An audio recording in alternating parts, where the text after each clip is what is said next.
past week has been a tough one as a dog owner. We took Atlas to a new trainer, and their training philosophy is that you should only use positive reinforcement. Place. Stay. If you're away from your place, go back to your place. If your dogs are on their place, you're gonna call them off of it in on the count of 3. Place. 1, 2, 3. Call it. Atlas, come. As we've been trying this new method of training, Atlas has also picked up the habit of walking around the house and picking up little things that don't belong to him. He's fallen asleep back there with a towel in his mouth.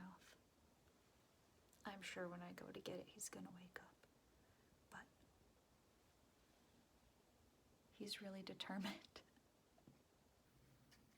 You want a treat, buddy? You want to drop that? Drop. Good boy. You're fine. Drop it. Drop. Get a treat. And he's becoming really possessive and guarding them and not letting us take them away from him. Will he spit it out for food? No, like a ball, he won't at all. Oh, you go for another ball. Ball he'll spit out for another ball, not for food. Our concern was that he's going to eat one of these objects, and that could be really seriously dangerous for him. So the advice that this new trainer gave us was to just let him have the object and act like we don't care, and then eventually he'll get bored of the game, he'll see he's not getting anywhere, and he will drop it. I've been ignoring the fact that he has this dust rag for quite a while now, and so he's taken to holding it directly on top of my hand while I try to type. Atlas, I see that you have that, and I'm acting like I don't care.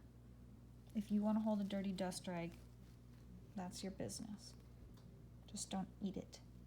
So this all came to a head a few days ago when Atlas picked up one of my socks. He had been carrying it around. I was letting him carry it around, acting like I did not care. And eventually I needed to get it from him because I needed to leave the house. All I did was walk to the cabinet where the treats are to get out a treat. I was going to have one in my hand and ask him to trade me. He knew what I was doing. He knew I was going to ask him to trade, and to avoid having to give up that sock, he swallowed it. Well, I am not thrilled with Atlas right now. He has graduated from stealing objects and carrying them around to stealing objects, carrying them around, and then eating them. Now we are on our way to the vet to see if they can make him throw up this sock. Atlas, it's probably not going to feel very good when they make you throw up. And you know what? I don't really feel sorry for you. Well, he threw up the sock pretty quickly. That's good. And so the vet handed him back over to me. So now I'm just standing outside with him and wondering how long it's going to be until he stops puking so I can take him home. The medicine they gave him, they actually put it up underneath his eyelid. Look at your poor eyes, all red from the medicine. I know, buddy. Does it hurt? You look rough, man. He looks miserable. And I don't care. I liked that sock. They offered to give it back to me, but I declined. Yesterday, then, Andrew was doing laundry, and the same situation I had been in. He thought, he can stand here next to me while I'm sorting the laundry. Surely nothing could go wrong.